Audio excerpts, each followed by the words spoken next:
Americans. Nevada Democrat Stephen Horsford wrote a letter to the Centers for Medicare and Medicaid Services and the Department of Health and Human Services that discussed a March decision that tightens access to post-transplant testing for patients who have had a heart, lung, or kidney transplant.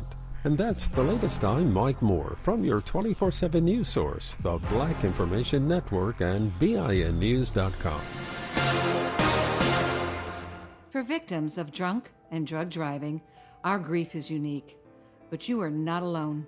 You always have a place at MAD. Call our 24-hour victim helpline at 877-MAD-HELP or visit mad.org. This is the KBLA Sports Minute with Ray Richardson. The Clippers won their fourth straight. They went into Phoenix last night and won by 9. 33 points for Paul George, 30 for Kawhi Leonard. James Harden had 22 points and 11 assists. The Clippers are 9 games over 500. They are 13-2 since December 1st.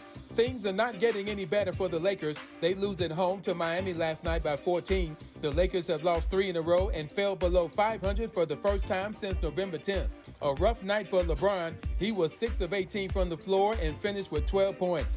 LeBron's son Bronny had a much better night. The USC freshman had 10 points and 3 assists to help the Trojans beat California. Bronny played 18 minutes off the bench. He remains on a minutes restriction until his medical staff gives him the okay to play longer. No debates, no speculation, just the info you need. That's your KBLA Sports Minute. I'm Ray Richardson on KBLA Talk 1580. KBLA Talk 1580 and the Empowerment Congress, pursuing justice through participatory democracy. Listen to KBLA Talk 1580 Saturday morning, January 13th from 9 a.m. to 11 a.m. for an exclusive forum featuring the candidates for LA County District Attorney. Join KBLA's Tavis Smiley as he helps navigate what promises to be a forum full of fire when the candidates trying to unseat current LADA George Gascon come together on stage on the campus of the Charles R. Drew University of Medicine and Science. Again, it's the LA County District Attorney Forum, live, exclusively on KBLA Talk 1580, Saturday morning, January 13th, 9 a.m. to 11 a.m. Helping to raise your civic IQ. We're KBLA Talk 1580.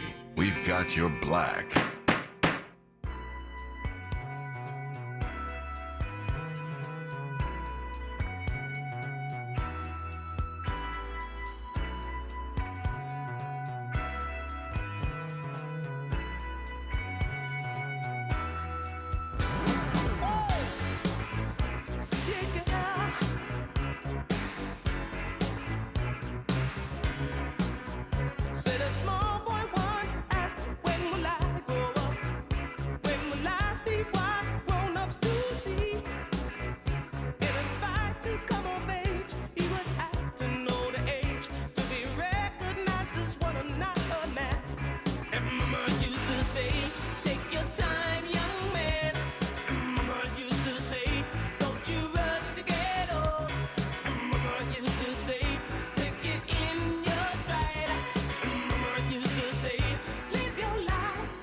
I'm Tavis Smiley, and I am pleased that you are tuned into our program today, and particularly in this hour.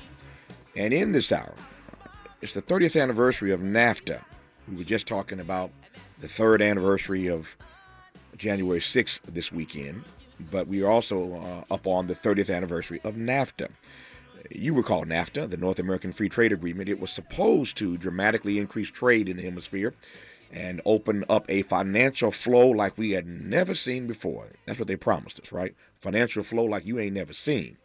What happened instead? I'm glad you asked. Massive job losses for everyday people, as Sly Stone might say. The middle class became the working class, and the working class became the working poor. I think it's fair to say, 30 years later, that NAFTA displaced and plunged a whole lot of folk into poverty. But that's just me, and you know I ain't no expert. But Lori Wallach is. She is the director of Rethink Trade at American Economic Liberties and joins us right now for the hour, thankfully, to talk about the price that you and I are paying in real time for hyper-globalization. It's been too long, Lori Wallach. I'm glad to hear your voice again. Happy New Year to you. Happy New Year to you. Great to hear your voice. It's great to have you on this program. Let me start with this. I said on this program some days ago, a few weeks ago, that Time Magazine, I hoped, would make the American laborer the person of the year. Labor had a heck of a year last year, and I thought they deserved to be the person of the year, the American laborer. Taylor Swift, I guess, got the call, but it was quite a moment. I've said many times on this program, what started out as a summer of strikes, I had to change my language, Lori. It became a season of strikes because it went past the summer, but it was quite the year for American labor. I want to juxtapose that with 30 years of since NAFTA, but just give me your take on what you saw last year. I assume that you and I agree on this. I want to hear your take, but it just seemed like a pretty amazing year for labor in this country. It was an amazing year, and hopefully it's the beginning of a trend. Okay. Because not only were there a lot of really successful labor actions, the Teamsters got a great new contract with pay raises and better safety and other benefits for UPS drivers. The United Auto Workers got a great contract for auto workers that even looked into the future about making sure that the electronic vehicle jobs would be union good jobs, not second-tier jobs.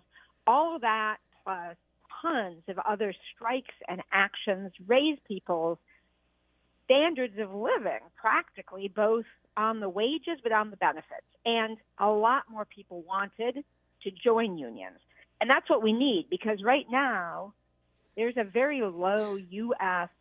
membership rate, particularly in the private sector, relative to that period where all wages were rising in the middle class post-World War II era, where a lot of folks were in a union. So young people want to be in a union, and that's good news, but we need to make sure that organizing happens so more people get the benefit of collectively bargaining for a better deal.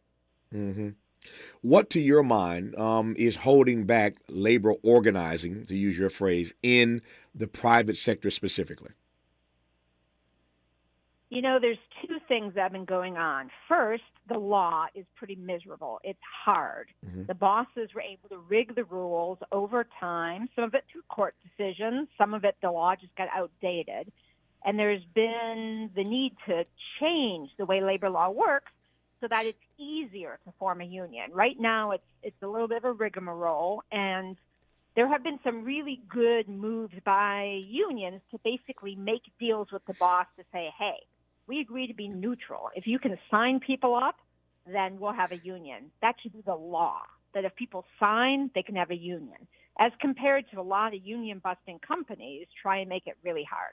So the law should change, but just in the short term, I think a really big thing that's shifting is people's attitude. Mm.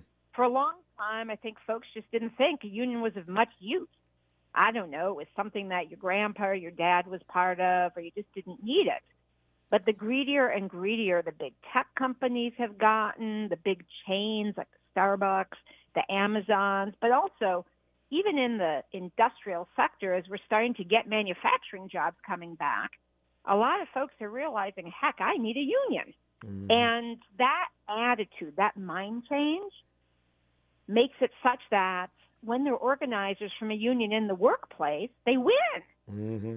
They've been trying to organize, and then, you know, the boss basically gets a bunch of anti-union organizers in there, and the union loses. Now the unions are winning. And, you know, folks who want to have a union, it's super easy now, too, because you can basically just go online and anonymously start asking to have organizers. Mm-hmm. So if you can literally Google, I work in this sector, what are the unions? And your local union will actually come meet with you and help you organize in your workplace to get representation. Yep. I said earlier at the top of this conversation that in part, thanks to NAFTA, the middle class has become the working class has become the working poor. As the numbers of the working poor, sadly, regrettably, continue to grow in this country, one would think that that's a straight line to more union organizing. When we come forward, I want to ask Lori whether she sees it that way. If you have more working poor, ultimately, don't you have more union organizing? And would that not be, as she suggested earlier, the start of something big. Last year, that is, would be the start of something big. If you got more working poor, shouldn't you have more unions? We'll talk about that. I also want to get Lori's thoughts on a couple of other broad things, including how she sees the state of the U.S. economy, the health of the U.S. economy. We'll get her take on that to lay the groundwork for this conversation, and then we'll jump into this dialogue about NAFTA 30 years later and all that we were promised it would do, and what it has and has not done, and more expressly, the price that you and I are paying right now in real time for hyper-globalization. Going to be a fascinating hour with Lori Wallach on Tavis Smiley.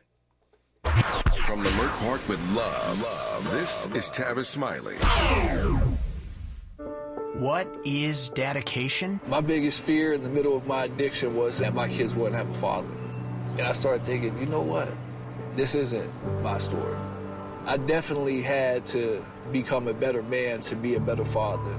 It's important to me that my kids are empowered and truly believe that if they can think it, they can do it. That's dedication. Visit fatherhood.gov to hear more. Brought to you by the U.S. Department of Health and Human Services and the Ad Council.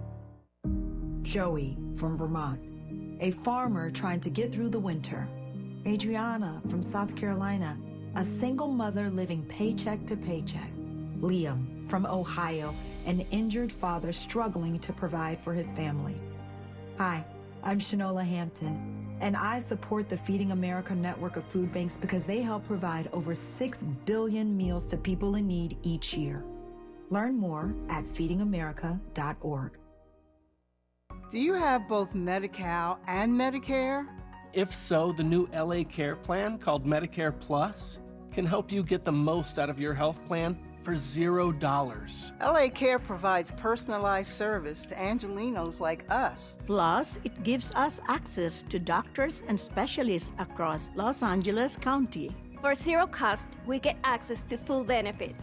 From vision coverage, in-home support services, to prescription drug coverage, and a quarterly over-the-counter allowance. plus personal equipment. Meal programs, a gym membership, And so much more. for more than 25 years, LA Care has provided Angelinos with access to quality health care at an affordable cost. For our families, our seniors, our community, it's a plus. it's a plus. for all of us.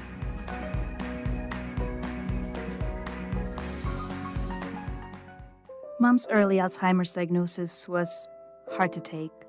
And when I left the oven on, we decided together that it was time to see a doctor and make a plan. Early detection gave us more time to seek out information and support as a family. If you or your family are noticing changes, it could be Alzheimer's. Talk about seeing a doctor together. For more information, visit alz.org/time to talk. A message from the Alzheimer's Association and the Ad Council. Hey there, Los Angeles. This is James Lucky Jr., publisher and editor of Los Angeles News Observer. Are you hungry for news that matters to you in the African-American communities of Los Angeles? Well, buckle up, because we got the scoop you've been craving. Stay in the know and never miss a beat with our free weekly publications conveniently available near you. Or hop on the digital wave and become an exclusive subscriber at OGNSC.com. Don't forget to join the party on Instagram and Twitter at OGNSCINC for behind-the-scenes access and sizzling updates. No more FOMO. Let's stay informed, connected, and empowered together.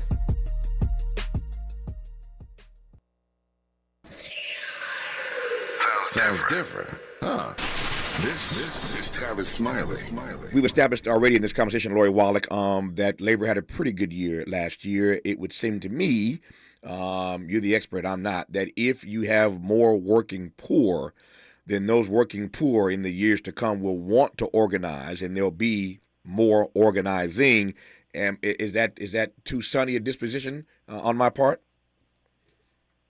I think that when people see they're working really hard and they're not getting paid for their work, they are more open to a union because they want to unify and fight back. So I think that's a good logic. It's good logic, but are you in any way buoyed by the fact that it will become reality, that the growing numbers of the working poor will lead to more union organizing, the logic of it notwithstanding? What I know is that a lot of unions are revitalizing their focus on organizing.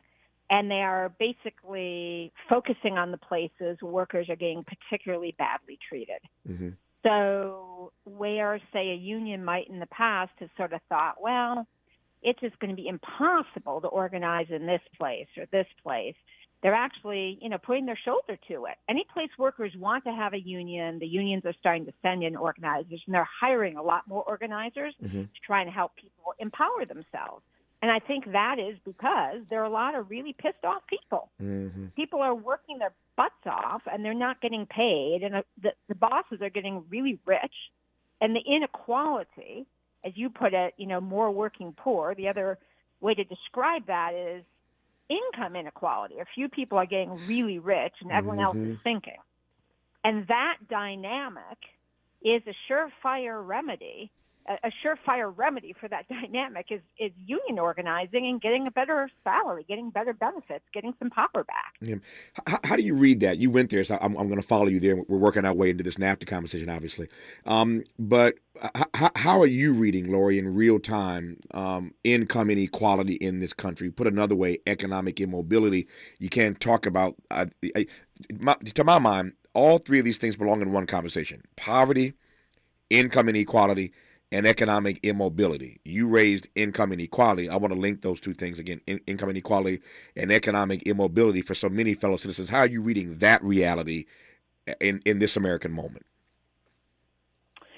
So I think the current president, President Biden is trying to take that on.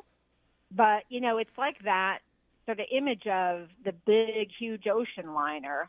When it's heading in a particular direction, and it's been heading in a bad direction when it comes to income inequality and the rights of working people generally and the way they're treated, but people of color particularly, it takes some doing to turn it around. So some of these things that, Biden was able to do kind of miraculously as far as the big government investments in trying to get manufacturing jobs back here, the strengthening of Buy American procurement. So when the government buys things, it's more U.S. value. So you're basically planting the tax dollars back into more U.S. jobs. Those kind of policies are helpful in trying to turn around what, before that, I will be honest, has been Democrats and Republicans with these kind of race to the bottom policies. But, Biden needs more time to finish the job. And in the first couple of years, what he passed is just now starting to get implemented.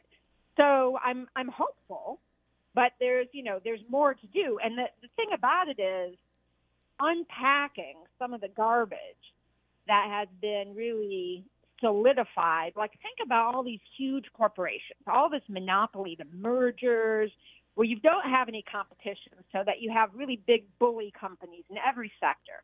And they think they can just smack people around as consumers, as workers, because where the hell are we going to go?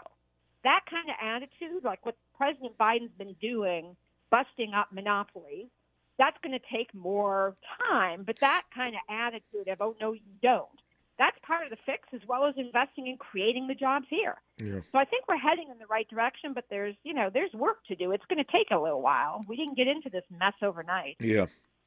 I'm not naive in asking this question, but I was just in dialogue with somebody about this the other day, Lori, and that is, everywhere you look, we are becoming, as a nation, more and more monopolistic in our corporate sector. In fact, one could call this experiment in democracy and oligarchy if one really wanted to, a plutocracy. But it's clear that in every sector you can point to, it seems to be becoming more and more monopolistic. What's driving that? I mean, I hear your point about the president trying to push back on that, but what's driving this trend toward monopolies in this country when we ought to be a nation of choices and options and competition? So I think that there are at least three things that have gotten us into this pickle. Okay. One of them is, on a bipartisan basis, there has been 40 years of just pathetically weak enforcement of the competition laws on the books. They're called antitrust laws because trusts were the big combinations in the 1920s. So the 1920s language is antitrust laws, the Sherman Act, the Clayton Act. You sometimes hear those laws kicked around. But what happened is there was a push sponsored by the biggest corporations at the time, the big oil companies, the railroads, to get the Supreme Court to be weakening the interpretations and understandings of what those laws meant. So Clinton, Bush 1, Bush 2, Obama, they just were pathetic in enforcing the laws in the books, and they just never stopped the merger. So, folks wouldn't believe this, but like if you think about in my lifetime, we've gone from when we had 40 commercial airlines to 3 big conglomerates. And look at what happens with the prices. Gone through the ceiling. So all of that time, every time a Braniff was going to get bought up by a Continental, was going to get bought up by an American, all of those are up for review, and they just basically took a powder and let it go. So that's number one. Number two, the laws need updating, because now we've got new kinds of monopolies, like the big tech guys, where we need some updated laws, and there's been a lot of fighting in Congress to try and do it. It's not actually out of the question that'll happen now, but the big tech lobbyists have been fiercely trying to kill that. And then number three, honestly, is what we're talking about. It's globalization and trade, because these companies became global behemoths. It's not just bad enough that they became a big dominant company in the U.S., but they were able to offshore production, buy up competitors all around the world, and become a global monopolist. And that basically solidified their monopoly domestically, which then gave them more political power. So they are now monopolizing a lot of the debate and the discussion in the politics in an influence that's very, very toxic to our democracy. This is why I love you, Lori. You're not just brilliant at what you do, but you can be a great talk show host, because you're segueing this thing right to where we need to go. Talking about hyperglobalization, I'm going to go right there. Let me just say say at the moment that I loved your example. I didn't know what example you'd use, but you picked the right one, because everybody understands the airline industry. Everybody gets it. If you lived long enough, there was a time when we had tons and tons of choices, 40 choices back in the day. Different airline carriers. Now there are essentially 3. You got basically 3 choices when you flying somewhere. If that ain't monopolistic, I don't know what is. And there are other industries we could point to where the same is true. The phone industry. I mean, the telecommunications, same thing. 3 or 4 companies basically. You got 2 or 3 choices when you're going to get a phone, cell phone. You got a few options, and that's it. So we're being limited more and more in our choices. This is what we mean by monopolies and what we mean by hyper-globalization. To that end, as I said, I'm following you. Take me back 30 years ago, and we'll work our way up to where we are today, and remind the audience what we were promised when this thing called NAFTA came to the fore, the North American Free Trade Agreement. Take it away, Lori Wallach. So the North American Free Trade Agreement, we were promised was just going to be the best thing ever. It's going to create all kinds of new great jobs, raise wages, raise the standard of living in Mexico. So, I know in hindsight, this sounds absurd. It kind of sounded really absurd to me at the time, but the idea was we would raise wages in Mexico somehow by having U.S. investment go there, i.e. offshoring of U.S. jobs. And that would bring up standards in Mexico, and then that would somehow later stop the offshoring of investment in jobs. But at that point, say in the U.S. for an auto worker, now mind you, this is a while ago, but they were making a lot of money at $25 an hour. At that point, the workers in the U.S. auto plants in Mexico are making $5 a day. A day. So obviously, a lot of companies relocated their jobs to Mexico under the NAFTA. And here's the part of it a lot of folks don't understand how and why that happened. NAFTA actually had rules in it that made it safer and easier for big corporations to relocate their investments and their jobs to Mexico. That system of investor protection basically made it such that the kind of things that often can happen to you as a company that goes to a developing low-wage country, like the government takes over your business, or you have to bribe somebody because they're going to take a payoff or they'll shut you down. All of those things became violations of the trade agreement. And basically the government subsidized the offshoring of the jobs by promising these corporations that if anything went wrong, they could basically get their money back. Well, that just opened the floodgates. So it wasn't just signing some piece of paper. It was literally saying, Yeah, go for the $5 a day wages, because if anything goes wrong, we'll make sure to make you whole on the taxpayers of the countries. That system of investor offshoring led to over 1 million certified official U.S. jobs gone in about the first 20 years of NAFTA.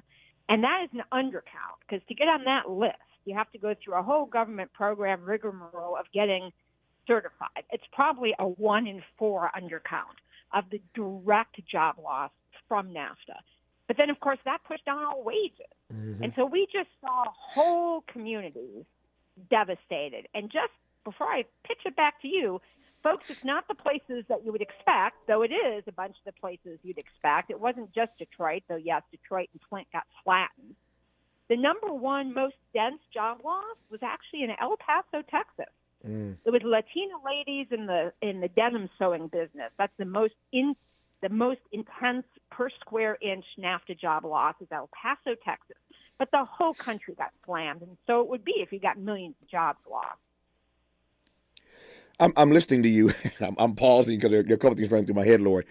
The first thing is, and you may recall this as well. We saw the news yesterday. I want to connect these dots in real time.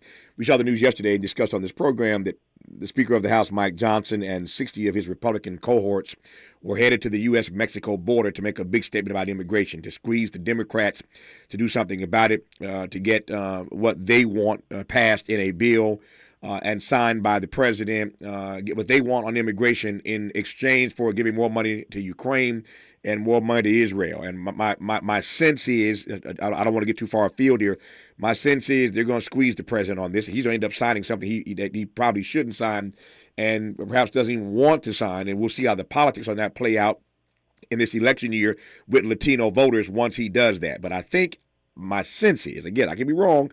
I hope I'm wrong about this. He's going to end up signing something on immigration that many people ain't going to like. But I raise that because here the current speaker and 60 Republicans are at the border, the U.S.-Mexico border, and we're talking about NAFTA 30 years ago. And one of the byproducts of NAFTA, we were told 30 years ago, is that it would also stop the flow of illegal immigration.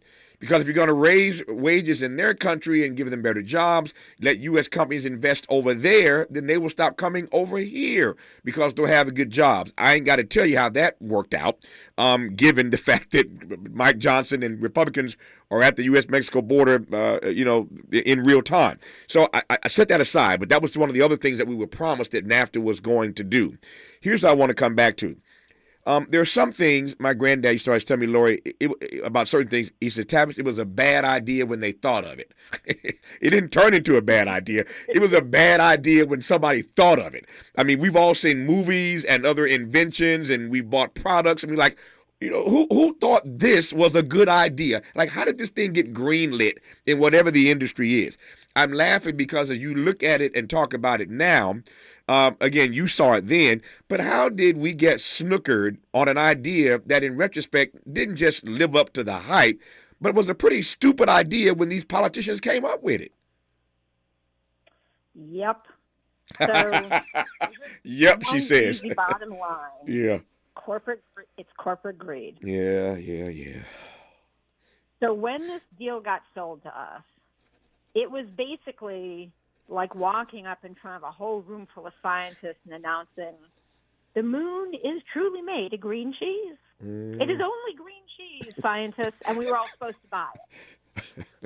Because when you step back and you think about, okay, how is this going to work out where the people working in the U.S. auto plants in Mexico make $5 a day, and the brothers and sisters of the UAW are making $25 an hour? How's this going to work out that's good for everyone? It was not, as you said, a good idea from the start, but moreover, and there was no floor of labor standards, there's no basic standards for human beings, just protections for investors. But moreover, it was sold with such a huge corporate campaign that, as one of the people fighting it at the time, literally, you were first called an idiot, you were a protectionist, you were a know-nothing. And then, when all that didn't work, you got called a racist. You were called anti-Mexican. And one of the things I want us to explore is the thing that most people I think will find counterintuitive, except for your listeners who will know right away this is right. There's all this hype about the white working class guy who lost the jobs trade. And Hold that thought, Lori. 1 second. I got to do this right quick. I want to come to that white working class guy. It was already on my list to talk about, but you're leading me brilliantly through this conversation. We'll talk about that white working class guy when we come forward. Lori Wallach on Tavis Smiley. Unapologetically progressive. Unapologetically black. You're tapped into Tavis Smiley. If you're like me, 60 and retired, making ends meet, especially here at the supermarket and drugstore, is tough. I'm so blessed to have found benefitscheckup.org. It's a free and confidential website from the National Council on Aging that connected me to $1,200 a year in programs that help pay for food, medicine, utilities, and more. Maybe it can help you. benefitscheckup.org. My daughter was diagnosed with a rare malignant rhabdoid tumor on the spine. They sent her straight to St. Jude. My hope was gone. But when you get there, everyone's like, hey, we're not going to give up. And when you see other people not giving up on your child, that makes all the difference in the world. When I found out I didn't have to pay, I was just grateful. They saved my baby's life. Finding cures, saving children. Learn more at stjude.org. I'm Mike Moore. Here's the latest from the Black Information Network. The State Department says it is not seeing acts of genocide in the Gaza Strip. Spokesperson Matthew Miller made the comment Wednesday after South Africa launched genocide proceedings against Israel in the International Court of Justice. Miller said such allegations should not be made lightly. In Alabama, dozens of black Decatur residents who claim they have been arrested or mistreated during months of demonstrations over the fatal officer-involved shooting of Stephen Perkins met with attorneys yesterday to determine their futures. Court records show that since the death of Perkins on September 29th, more than 30 people have been arrested while participating in protests. The purpose of the meetings were to explore possible civil lawsuits against the city and the police department. And that's the latest. I'm Mike Moore from your 24/7 news source, the Black Information Network and BINnews.com. For victims of drunk and drug driving, our grief is unique. But you are not alone. You always have a place at MAD. Call our 24-hour victim helpline at 877-MAD-HELP or visit mad.org. This is the KBLA Sports Minute with Ray Richardson. The Clippers won their fourth straight. They went into Phoenix last night and won by 9. 33 points for Paul George, 30 for Kawhi Leonard. James Harden had 22 points and 11 assists. The Clippers are 9 games over 500. They are 13-2 since December 1st.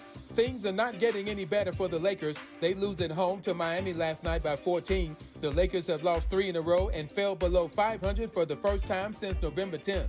A rough night for LeBron. He was 6 of 18 from the floor and finished with 12 points. LeBron's son Bronny had a much better night. The USC freshman had 10 points and 3 assists to help the Trojans beat California. Bronny played 18 minutes off the bench. He remains on a minutes restriction until his medical staff gives him the okay to play longer. No debates, no speculation, just the info you need. That's your KBLA Sports Minute. I'm Ray Richardson on KBLA Talk 1580.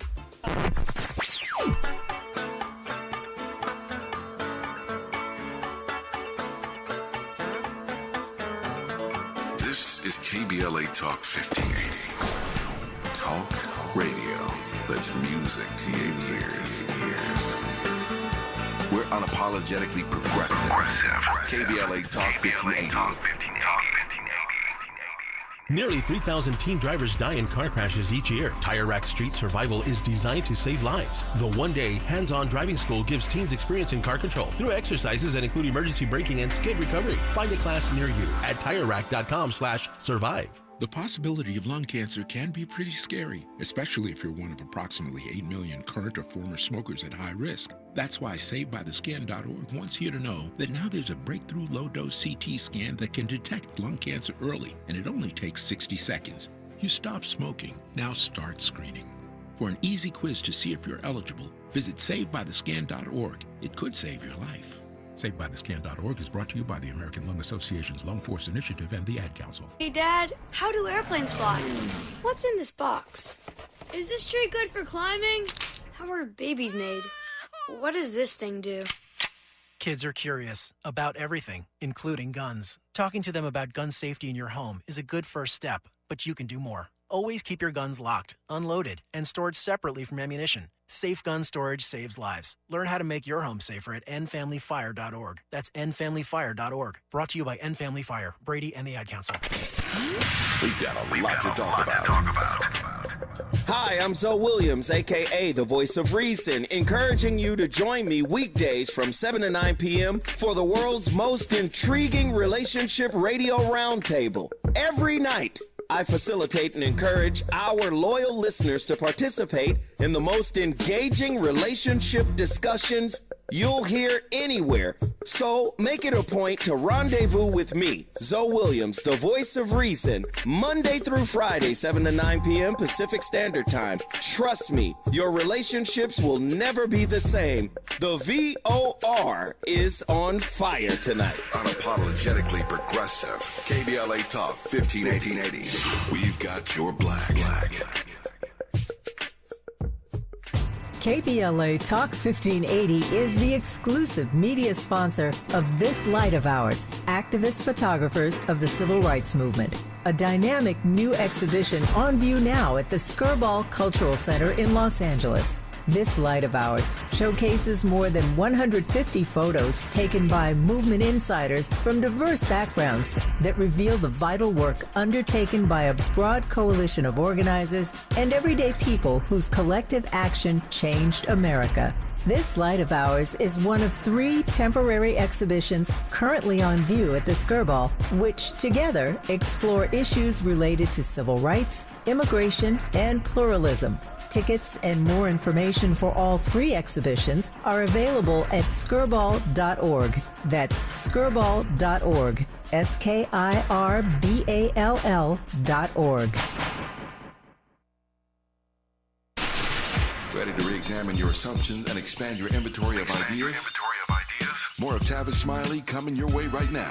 More of Lori Wallach coming your way right now. She's Director of Rethink Trade at American Economic Liberties. We've been talking about a lot of things in this hour, about hyperglobalization, about income inequality, economic immobility, the state of the U.S. economy, corporate greed, and the like, and a lot more to get to. But Laura, you were just about to talk about about the white dude. Tell me about the white guy, the white working class guy. So the rap we all hear about trade job losses, the biggest losers were white working class guys, and that's who Trump appealed to with that story. And those guys definitely lost a lot of jobs. But the reality is that the disproportionately bad impact of all of those job losses and wage pressure has actually been on black workers. And there are 2 studies from 2021 that make that just empirically obvious. Part of it you can intuit. So Great Migration workers who came from the South, came to Milwaukee and Chicago and Detroit, Indianapolis, got those early jobs, helped actually make those workplaces more representative of America, who fought to try and make the unions less racist. Those workers were amongst the workers who, when there was a huge wipeout of manufacturing jobs, were the men and women who lost their jobs. And when I used to work at Public Citizen, we did a study where we looked at the sectors that were the hardest hit sectors of NAFTA job loss. And those were sectors that were disproportionately sectors in which African Americans were working. And so it was autos, and it was glass, and it was tires, et cetera. So number one, the sectors that overrepresented manufacturing workers of color were hardest hit. Number 2, the next wave of offshoring was actually in call centers. There's been a lot of call center offshoring. And that work was black and Latino workers disproportionately. 43% of call workers are black and Latino, which is obviously a higher percentage relative to their share of the U.S. workforce.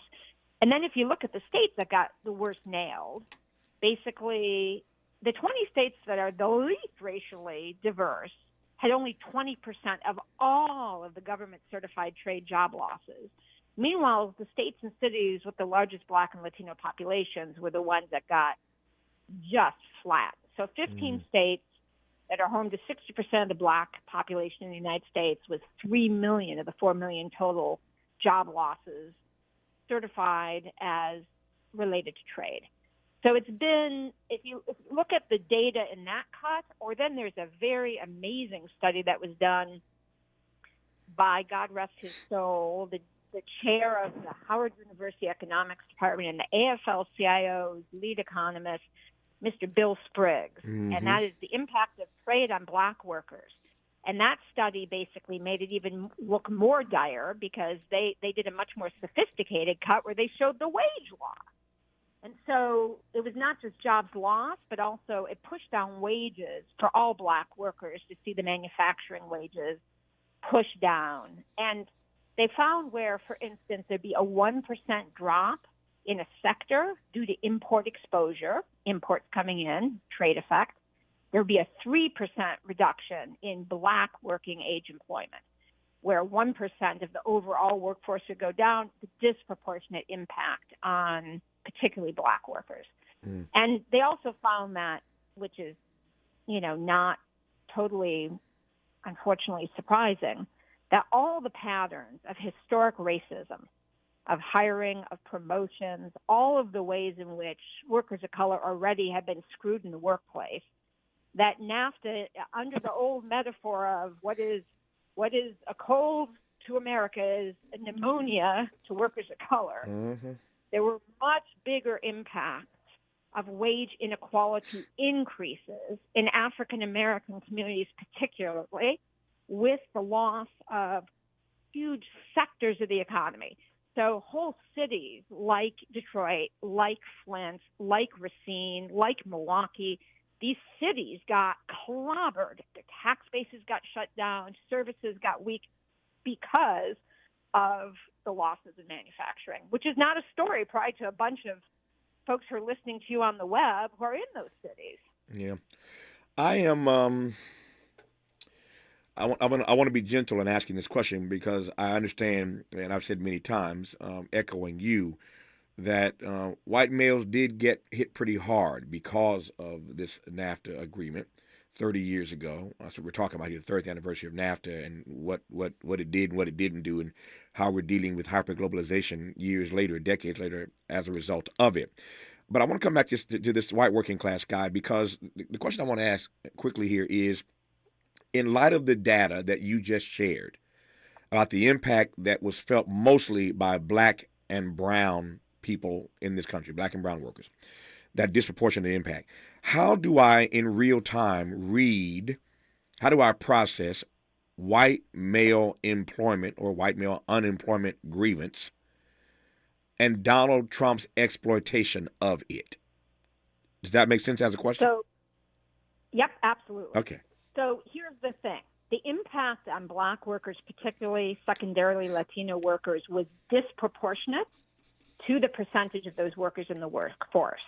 But as far as flat-out total numbers, because there were more white working guys in those sectors, Sure. the actual number of folks who lost the job as compared to the percentage relative to the workforce, the white guys did get clobbered in greater numbers because there are more of them in the workforce. So their grievance is right. The part of the story that's missing is the grievance of particularly Black workers. Latinos in some sectors made some gains, in part because some non-trade affected sectors in services, particularly like construction, et cetera, had increases in Latino employment. African American workers and white male workers particularly were the two numerically largest groups of folks who lost jobs to trade, by far. And the story of it being white working class guys is not the right story. It is working class Black and white workers got clobbered, and so did their communities. Yeah. And the irony is, of course, there is equal grievance that should be felt by African American folks in Milwaukee or in Flint as compared to white workers in those same places, because they were in the same damn factories. And both of the working class communities in those towns got clobbered. But the story that was told, not really a shock, unfortunately, in a lot of the mainstream media was the white story. Sure. And the black story was equally as compelling. No, but equally as compelling, but it didn't get coverage, obviously, to your point. I'm reading a number of comments from people listening right now, and this one just jumps out at me. It says, Tavis, the moment I knew that Trump was going to win was when he was standing on the floor of the RNC in Cleveland in 2016 and started talking about the loss of upper Midwest jobs. That's when I knew he was going to win. He had connected the dots. Now, that's the quote. Now I'm talking now, Tavis. Their point is that that's when they connected those dots. They realized in 2016 when they heard Trump give that speech on the floor of the RNC in Cleveland, and this is Ohio, by the way, so consider the location, right? He's in Ohio. He's giving this speech, and he's talking about the loss of jobs to white males. And this particular listener says, that's when I knew that Donald Trump was going to win. Hence the question I asked Lori moments ago about this white male grievance and the way that Donald Trump exploited it brilliantly and may do it again. God help us all this time around. Speaking of Donald Trump, when we come forward, I want to ask Lori the following, and I just double-checked on this. I figured I thought I was right about this. My memory, you get older, it starts to slip a little bit. But I checked on this. Joe Biden voted for NAFTA in 1993. But now, speaking of Trump, Biden and Trump seem to be moving away from free trade. And I wonder whether Lori Wallach thinks that Joe Biden, Mr. Union, regrets his NAFTA vote 30 years ago. You're listening to Lori Wallach on Tavis Smiley. This is getting good. Yeah, man. Tavis Smiley continues when we come forward. What is dedication? My biggest fear in the middle of my addiction was that my kids wouldn't have a father. And I started thinking, you know what? This isn't my story. I definitely had to become a better man to be a better father. It's important to me that my kids are empowered and truly believe that if they can think it, they can do it. That's dedication. Visit fatherhood.gov to hear more. Brought to you by the U.S. Department of Health and Human Services and the Ad Council. Joey from Vermont, a farmer trying to get through the winter. Adriana from South Carolina, a single mother living paycheck to paycheck. Liam from Ohio, an injured father struggling to provide for his family. Hi, I'm Shanola Hampton, and I support the Feeding America network of food banks because they help provide over 6 billion meals to people in need each year. Learn more at feedingamerica.org.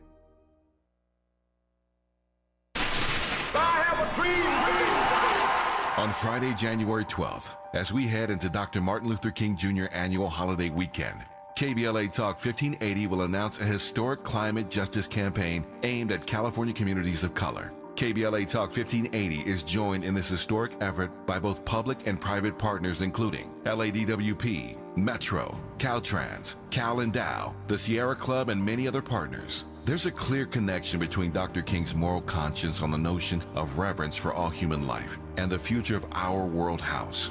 This year, on the MLK holiday weekend, KBLA assigns itself the task of elevating the climate conversation by amplifying the voices of those who are most impacted by the climate catastrophes we are witnessing in real time. Stay tuned for more details. At KBLA Talk 1580, Climate is king.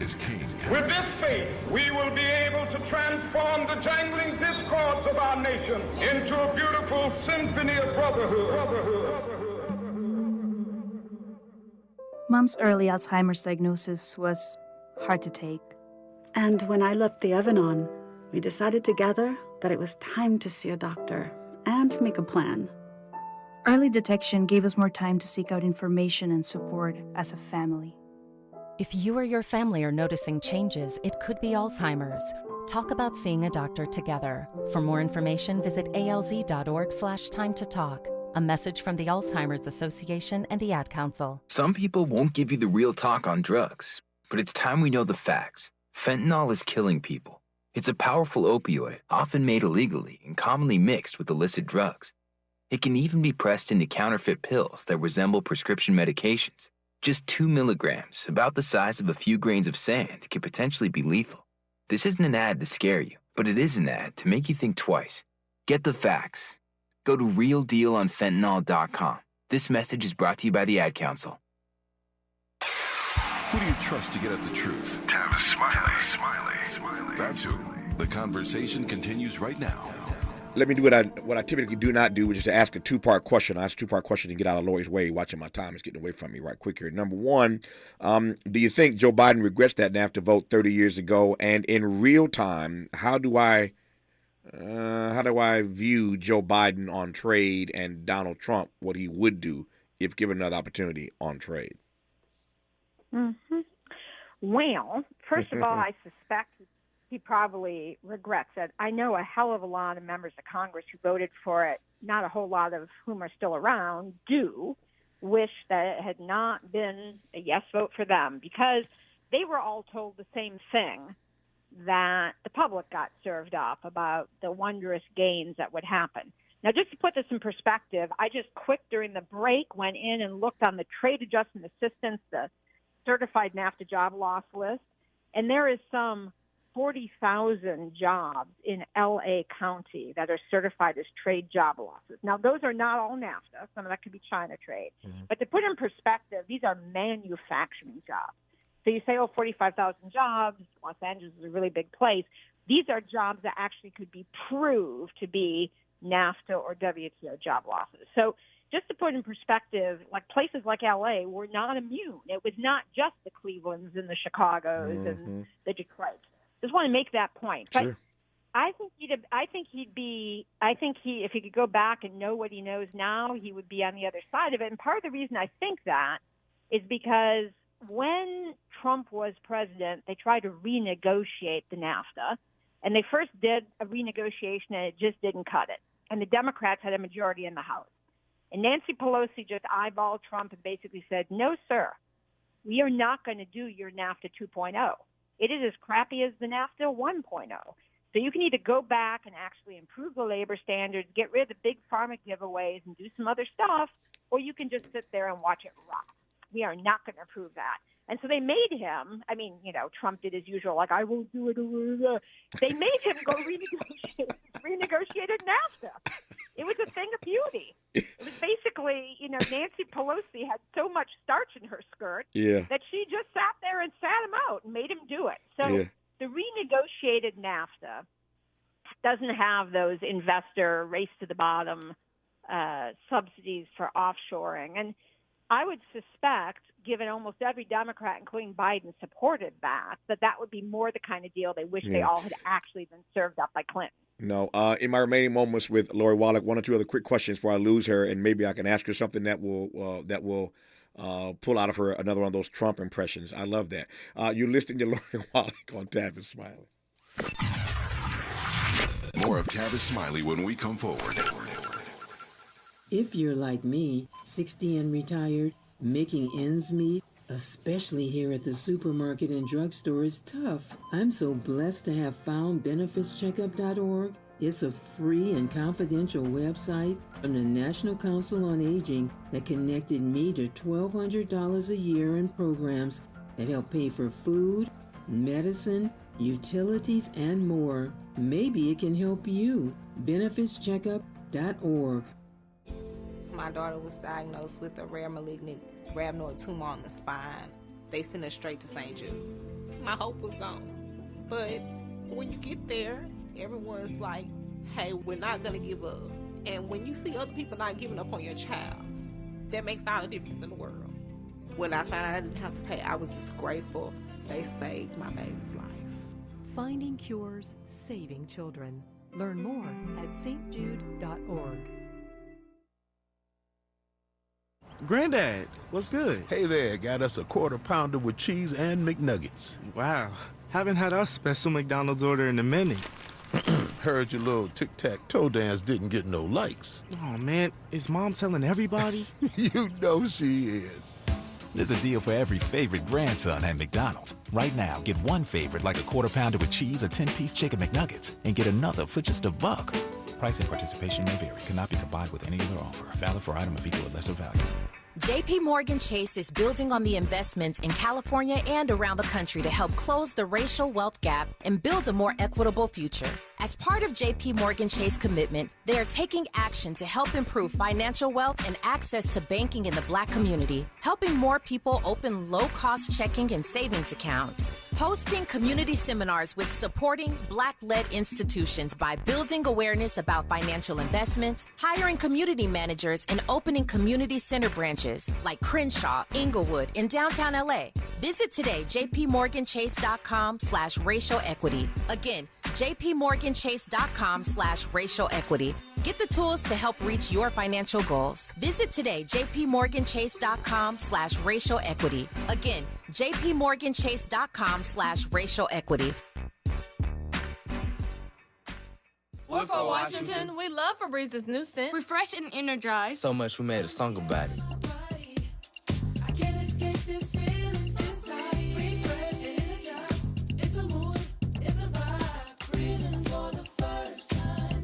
So free, so alive. Breathe happy for breeze. Smells like paradise. Breathe happy for breeze.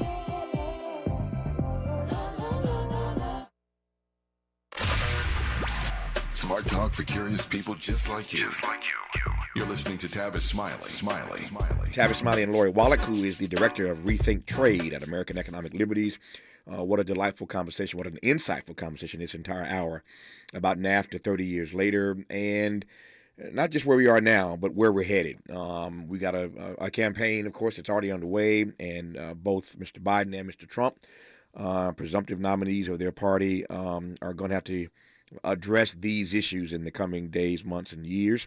And so we thought it'd be a propitious time to look back on what they told us NAFTA would do 30 years ago, what actually happened, and the ways in which we are dealing in real time with hyper-globalization. I was thinking during that break, Lori, about your comment earlier. It's just amazing how these things sort of come to you, and I think the audience will relate to this. You talk about how so many of those call center jobs that were held by Black and brown people got outsourced. Everybody knows that because every time you call somewhere, you're talking to somebody around the world.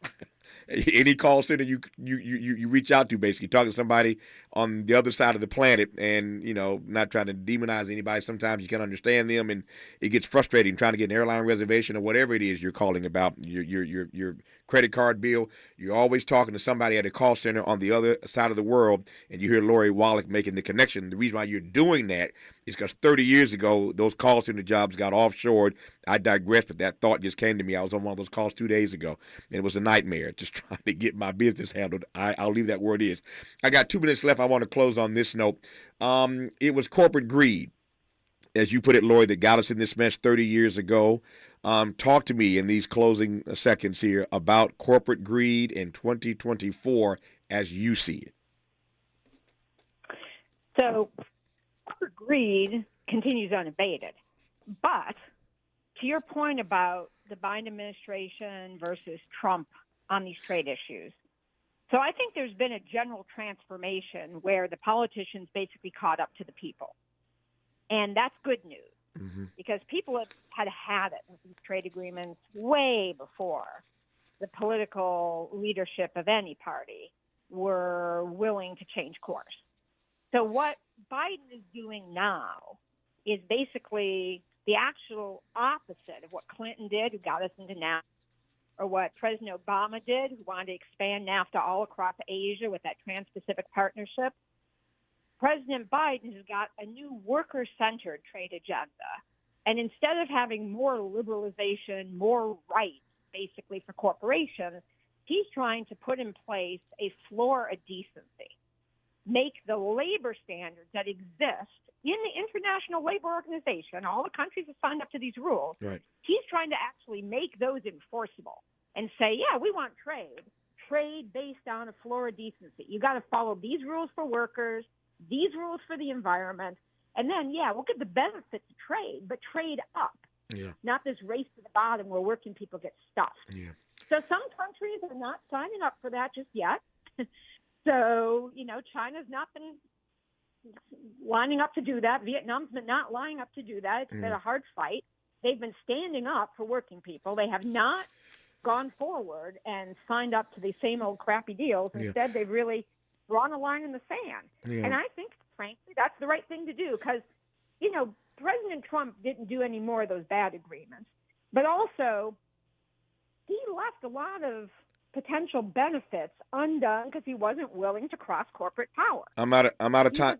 I'm sorry, Lloyd. I hate to cut you off. I'm out of time now. I hear your point that he wasn't willing to deal with that corporate power issue. I promise you we'll have you back this year. As this campaign unfolds, these issues will be front and center, and we'll get Lori Wallach back on this program, Director of Rethink Trade at American Economic Liberties. Lori, thank you for your time. We'll do it again somewhere down the road, I promise.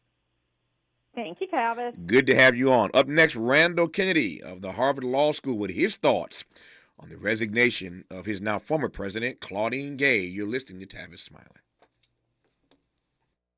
KBLA 1580 Santa Monica. I'm Mike Moore. Here's the latest from the Black Information Network. The State Department says it is not seeing acts of genocide in the Gaza Strip. Spokesperson Matthew did during months of demonstrations over the fatal officer-involved shooting of Stephen Perkins met with a